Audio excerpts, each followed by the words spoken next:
வக்ஃபு சட்ட திருத்தத்திற்கு முழுமையாக தடை விதிக்க உச்சநீதிமன்றம் மறுப்பு தெரிவித்துள்ளது. வக்ஃபு சட்ட திருத்தத்தை எதிர்த்து தொடரப்பட்ட ரிட் மனுக்களை விசாரித்த உச்சநீதிமன்ற தலைமை நீதிபதி B.R. கவாய் தலைமையிலான அமர்வு தீர்ப்பை வெளியிட்டுள்ளது. வக்ஃபு சட்ட திருத்தத்தில் சர்ச்சைக்குரிய பிரிவுகளுக்கு தடை விதிப்பதாக கூறிய நீதிபதிகள், வக்ஃபு சொத்துக்களை அளிப்போர் 5 ஆண்டுகள் இஸ்லாம் மதத்தை பின்பற்றி இருக்க வேண்டும் என்ற பிரிவுக்கும், வக்ஃபு சொத்துக்கள் குறித்து ஆய்வு செய்ய மாவட்ட ஆட்சியர்கள் அளிக்கப்பட்ட அதிகாரத்திற்கும் இடைக்கால தடை விதித்தனர். ஏற்கனவே வக்ஃபு சட்ட திருத்தம் தொடர்பான மனுக்கள் உச்சநீதிமன்றத்தில் நிலுவையில் இருப்பதை சுட்டிக்காட்டி இந்த 2 பிரிவுகளுக்கு மட்டும் நீதிபதிகள் தடை விதித்தனர். மேலும் சட்டப்பிரிவு 9 மற்றும் 14 மேற்கோள் காட்டிய நீதிபதிகள், இஸ்லாமியர் அல்லாத 3க்கும் அதிகமான உறுப்பினர்கள் வக்ஃபு வாரியத்திலும் 4க்கும் அதிகமானோர் வக்ஃபு கவுன்சிலிலும் இடம்பெறக்கூடாது என நிபந்தனை விதித்தனர். முடிந்தவரை நிர்வாக அதிகாரியாக இஸ்லாமியரை நியமிக்க வேண்டுமென்றும் வக்ஃபு வாரியத்திற்கு நீதிபதிகள் அறிவுறுத்தினர். இஸ்லாமியர்களின் அடிப்படை உரிமைகளையும் அரசியலமைப்பு சட்டத்தையும் பாதுகாக்கும் விதமாக வக்ஃபு சட்டத்திருத்த வழக்கில் உச்சநீதிமன்றம் உத்தரவு பிறப்பித்துள்ளதாக முதலமைச்சர் ஸ்டாலின் வரவேற்பு தெரிவித்துள்ளார். முதலமைச்சரின் எக்ஸ் தள பதிவில், வக்ஃபு திருத்த சட்டத்திற்கு எதிராக திமுக தொடர்ந்த வழக்கில் 4 முக்கிய பிரிவுகளுக்கு உச்சநீதிமன்றம் தடை விதித்துள்ளதாக அவற்றை பட்டியலிட்டுள்ளார். பாஜக அரசு சட்டவிரோதமாக செய்துள்ள திருத்தங்களை நீக்குவதை நோக்கிய முக்கிய நகர்வாக உத்தரவு அமைந்துள்ளதாக சுட்டிக்காட்டிய முதலமைச்சர் ஸ்டாலின், இந்த மசோதா அறிமுகப்படுத்தப்பட்டதில் இருந்தே திமுக தொடர்ச்சியாக எதிர்த்து வந்ததாகவும் தற்போது வெற்றி கண்டுள்ளதாகவும் பெருமிதம் தெரிவித்துள்ளார். உச்சநீதிமன்ற உத்தரவு இஸ்லாமியர்களின் அடிப்படை உரிமைகளை காப்பாற்றும் எனவும் முதலமைச்சர் ஸ்டாலின் நம்பிக்கை தெரிவித்துள்ளார். தமிழ்நாட்டில் இந்த ஆண்டு மட்டும் 3,67,000 பேர் நாய்க்கடியால் பாதிக்கப்பட்டுள்ளதாக அதிர்ச்சி தகவல் வெளியாகியுள்ளது. கடந்த 2024ஆம் ஆண்டு தமிழகத்தில் 4.80 லட்சம் நாய்க்கடி வழக்குகள் பதிவாகியுள்ளதாக கூறப்பட்டுள்ள நிலையில், நடப்பாண்டில் கடந்த 8 மாதங்களில் 3,67,000 பேர் நாய்க்கடி பாதிப்புகள் பதிவாகியுள்ளதாகவும் சுகாதாரத்துறை நடத்திய ஆய்வில் அதிர்ச்சி தகவல் வெளியாகியுள்ளது. 2018 முதல் 2022ஆம் ஆண்டு வரை 121 பேர் ரேபீஸ் நோயால் உயிரிழந்ததாக கூறப்படும் நிலையில், 2023இல் 18 பேரும், கடந்த ஆண்டு 40 பேரும் ரேபீஸ் நோயால் உயிரிழந்துள்ளனர்.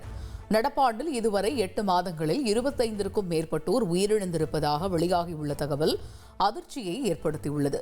அதிகபட்சமாக சேலத்தில் 8.2% நாய்க்கடி சம்பவங்கள் நிகழ்ந்துள்ளதாக கூறப்பட்டுள்ளது. மேலும் மாநிலம் முழுவதும் 14,97,000 நாய்கள் கணக்கெடுக்கப்பட்டுள்ளதாக தெரிவிக்கப்பட்டுள்ளது. நாய்க்கடியால் பாதிக்கப்பட்டவர்கள் பின்பற்ற வேண்டிய வழிமுறைகள் குறித்து மத்திய சுகாதாரத்துறை விளக்கமளித்துள்ளது. நாய்க்கடித்த காயத்தை உடனடியாக சோப்பு மற்றும் சுத்தமான நீரில் கழுவ வேண்டும். ஆல்கஹால் அல்லது கிருமி நாசினியை பயன்படுத்தி நாய்க்கடித்த இடத்தை நன்றாக கழுவ வேண்டும். வீட்டில் செல்லப்பிராணிகள் வளர்த்தால் சரியான நேரத்தில் தடுப்பூசி செலுத்த வேண்டும். நாய்க்கடியால் பாதிக்கப்பட்டவர்கள் மருத்துவர் அறிவுறுத்தியபடி ரேபிஸ் தடுப்பூசியின் அனைத்து தவணைகளையும் எடுத்துக்கொள்ள வேண்டும். நாய்க்கடித்த காயத்தின் மீது மிளகாய், கடுகு, எண்ணெய் உள்ளிட்ட வேறு எந்த பொருளையும் தடவக்கூடாது. நாய் கடித்துவிட்டால் உடனடியாக மருத்துவரை அணுக வேண்டும். விதிமுறைகள் மீறப்பட்டிருந்தால் வாக்காளர் பட்டியல் சிறப்பு தீவிர திருத்தத்தை ரத்து செய்வோம் என உச்சநீதிமன்றம் அதிரடியாக தெரிவித்துள்ளது. பீகாரில் வாக்காளர் பட்டியல் சிறப்பு தீவிர திருத்தத்தில் 65 லட்சம் வாக்காளர்கள் நீக்கப்பட்டது நாடு முழுவதும் அதிர்வலைகளை ஏற்படுத்திய நிலையில் இதற்கு எதிரான மனுக்களை உச்சநீதிமன்றம் விசாரித்து வருகிறது. பீகாரில் வாக்காளர் பட்டியல் சிறப்பு தீவிர திருத்தம் உச்சநீதிமன்றத்தின் இறுதி உத்தரவுக்கு கட்டுப்பட்டது என தெரிவித்த நீதிபதிகள், வாக்காளர் பட்டியல் சிறப்பு தீவிர திருத்தத்திற்கு உரிய விதிகளை தேர்தல் ஆணையம் பின்பற்ற வேண்டும் எனவும் அறிவுறுத்தியுள்ளது. விதிமுறைகள் மீறப்பட்டிருந்தால் வாக்காளர் பட்டியல் சிறப்பு தீவிர திருத்தத்தை ரத்து செய்வோம் என குறிப்பிட்டு விசாரணையை அக்டோபர் 7ஆம் தேதிக்கு தள்ளி வைத்தனர். அன்பு கரங்கள் திட்டத்தின் மூலமாக முதற்கட்டமாக 6082 குழந்தைகளுக்கு மாதம் 2000 ரூபாய் நிதியுதவி வழங்கப்படும் என்று தமிழக அரசு தெரிவித்துள்ளது. பெற்றோரில் இருவரையோ அல்லது ஒருவரையோ இழந்து ஆதரவற்ற நிலையில் உள்ள குழந்தைகளுக்கு 18 வயது வரை அன்பு கரங்கள் திட்டத்தின் கீழ் மாதம் 2000 ரூபாய் வழங்கப்படுகிறது. இந்த திட்டத்தின் கீழ் பயன்பெற உங்களுடன் ஸ்டாலின் முகாம் அல்லது மாவட்ட ஆட்சியர், மாவட்ட குழந்தைகள் பாதுகாப்பு அலுவலரிடம் விண்ணப்பிக்கலாம் என்று தமிழக அரசு தெரிவித்துள்ளது. பெற்றோர் இருவரையும் இழந்து ஆதரவற்ற குழந்தைகள் பெற்றோரில் ஒருவர் இறந்து மற்றொருவர் கைவிட்டு சென்றிருப்பின் அந்த குழந்தைகள் இந்த திட்டத்தின் கீழ் பயன்பெறலாம். பெற்றோரில் ஒருவர் இறந்து மற்றொருவர் மாற்றுத்திறனாளியாக இருந்தாலும் அவர்களது பிள்ளைகள் அன்பு கரங்கள் திட்டத்தில் இணையலாம். இதேபோல் பெற்றோரில் ஒருவர் இறந்து மற்றொரு பெற்றோர் சிறையில் இருந்தாலோ அல்லது உயிருக்கு ஆபத்தான நோய்களுடன் வாழ்ந்தாலோ அவர்களது பிள்ளைகள் அன்பு கரங்கள் திட்டத்தில் பயன்பெறலாம் என்று தமிழக அரசு அறிவித்துள்ளது. குடும்ப அட்டை நகல், குழந்தையின் ஆதார் அட்டை நகல், வயது சான்று நகல், வங்கிக் கணக்கு புத்தகத்தின் நகல் ஆகியவற்றை சமர்ப்பித்து அன்பு கரங்கள் திட்டத்தில் இணையலாம் என்று சமூக நலத்துறை தெரிவித்துள்ளது. பாமக தலைவராக அன்புமணியை தேர்தல் ஆணையம் அங்கீகரித்த நிலையில் சமீப நாட்களாக நிலவிய குழப்பத்திற்கு முற்றுப்புள்ளி வைக்கப்பட்டிருப்பதாக அக்கட்சியை சேர்ந்த வழக்கறிஞர் பாலு தெரிவித்தார். மாமல்லபுரத்தில் கடந்த மாதம் 10ஆம் தேதி நடைபெற்ற பொதுக்குழுவில் அன்புமணியை தலைவராக அறிவித்து நிறைவேற்றப்பட்ட தீர்மானங்களை தேர்தல் ஆணையம் அங்கீகரித்துள்ளது. இதன் அடிப்படையில் அடுத்த ஆண்டு ஆகஸ்ட் வரை அன்புமணி ராமதாஸ் பாமகவின் தலைவராக தொடர்வார் என்று வழக்கறிஞர் பாலு தெரிவித்தார்.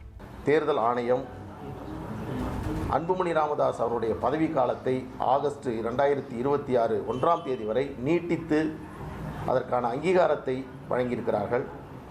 கட்சியினுடைய தலைமை அலுவலகமாக நமது இப்பொழுது இருக்கக்கூடிய இந்த சென்னை அலுவலகத்தை அவர்கள் அங்கீகரித்திருக்கிறார்கள். அதோடு கட்சியினுடைய தலைவர் மரியாதைக்குரிய மருத்துவர் அன்புமணி ராமதாஸ் அவர்கள் என்பதையும் உறுதி செய்திருக்கிறார்கள். இன்னொரு கூடுதலான செய்தி, பாட்டாளி மக்கள் கட்சிக்கான சின்னம் மாம்பழம் சின்னமும் கட்சிக்கு ஒதுக்கப்பட்டிருக்கிறது. வடகிழக்கு பருவமழையை ஒட்டி சென்னையில் உள்ள பிரம்மாண்ட விளம்பர பலகைகள், பேனர்கள் உள்ளிட்டவையின் உறுதித்தன்மையை ஆய்வு செய்யுமாறு அதிகாரிகளுக்கு சென்னை மாநகராட்சி அறிவுறுத்தியுள்ளது. சென்னையில் அனுமதி பெற்ற கட்டடங்கள், பொது இடங்களில் உள்ள தனியார் விளம்பர பலகைகளின் உறுதித்தன்மையை சம்பந்தப்பட்ட நிறுவனங்கள் பரிசோதித்து உறுதிப்படுத்த சென்னை மாநகராட்சி அறிவுறுத்தியுள்ளது. மழைக்காலத்தில் காற்றின் வேகம் அதிகமாகும் என்பதால் சென்னையில் ஆங்காங்கே அனுமதி பெற்று வைத்திருக்கும் விளம்பர பலகைகள், பேனர்களின் உறுதித்தன்மையை ஆய்வு செய்ய வேண்டும் எனவும், அனுமதியின்றி பொது இடங்களில் பிரம்மாண்ட பேனர் உள்ளிட்டவை வைத்தால் கடும் நடவடிக்கை எடுக்கப்படும் எனவும் எச்சரிக்கை விடுக்கப்பட்டுள்ளது. கங்கையில் நீர்வரத்து அதிகரித்து தாழ்வான பகுதிகளை வெள்ளம் சூழ்ந்ததால் பொதுமக்கள் பாதுகாப்பான இடங்களில் தஞ்சமடைந்தனர். உத்தரப்பிரதேச மாநிலம் கான்பூரில் கரையோர பகுதியை தண்ணீர் சூழ்ந்ததால் பொதுமக்கள் கால்நடைகளை அழைத்துக் கொண்டு முகாம்களில் தஞ்சம் புகுந்தனர். மேலும் வீடுகளை வெள்ளம் சூழ்ந்ததால் அத்தியாவசிய பொருட்களை எடுத்துக்கொண்டு இடுப்பளவு தண்ணீரில் இறங்கி பொதுமக்கள் வெளியேறினர்.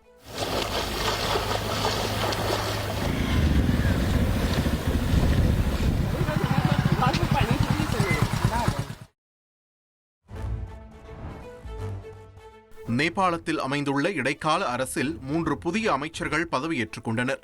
நேபாளத்தில் ஜென்சி போராட்டம் காரணமாக அந்நாட்டு அரசு கலைக்கப்பட்டது.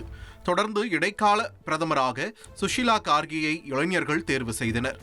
இந்நிலையில் நேபாள அமைச்சரவையை விரிவாக்கம் செய்யும் வகையில் 3 அமைச்சர்கள் பதவியேற்றனர்.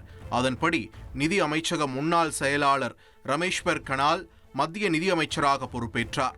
மூத்த வழக்கறிஞரான ஓம் பிரகாஷ் ஆரியல் சட்டத்துறை மற்றும் உள்துறை அமைச்சராகவும், மின்துறை முன்னாள் இணை இயக்குனர் குல்மன் கிசிங் மின்துறை, நகர அபிவிருத்தி மற்றும் உட்கட்டமைப்பு அமைச்சராகவும் பதவியேற்றார்.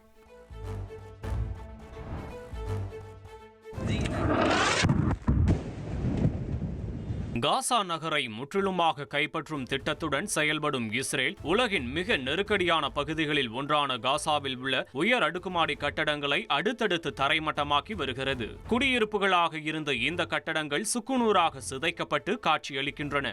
இதுவரை 30க்கும் மேற்பட்ட அடுக்குமாடி குடியிருப்புகள் இஸ்ரேலால் தரைமட்டமாக்கப்பட்டுள்ளன.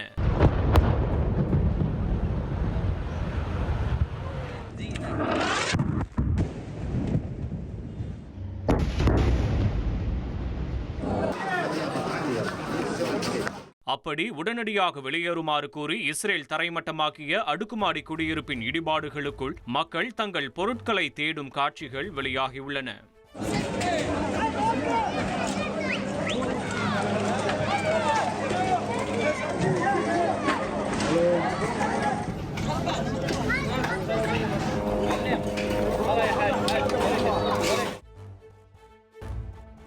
துலீப் கோப்பை கிரிக்கெட் தொடரில் ரஜத் பட்டிதார் தலைமையிலான மத்திய மண்டல அணி வெற்றி வாகை சூடியது. இறுதிப் போட்டியில் தெற்கு மண்டல அணியை 6 விக்கெட் வித்தியாசத்தில் வீழ்த்தியது. முதல் இன்னிங்ஸில் தெற்கு மண்டலம் 149 ரன்களும் மத்திய மண்டலம் 511 ரன்களும் எடுத்தன. இரண்டாவது இன்னிங்ஸில் தெற்கு மண்டலம் 426 ரன்கள் குவித்த நிலையில் 65 ரன்கள் இலக்கை 4 விக்கெட்டுகளை இழந்து மத்திய மண்டலம் எட்டியது. IPL-இல் RCB அணிக்கு முதல் முறை கோப்பை வென்று கொடுத்த ரஜத் பட்டிதார் தற்போது மத்திய மண்டல அணிக்கும் கேப்டனாக கோப்பையை வென்று கொடுத்து அசத்தியுள்ளார்.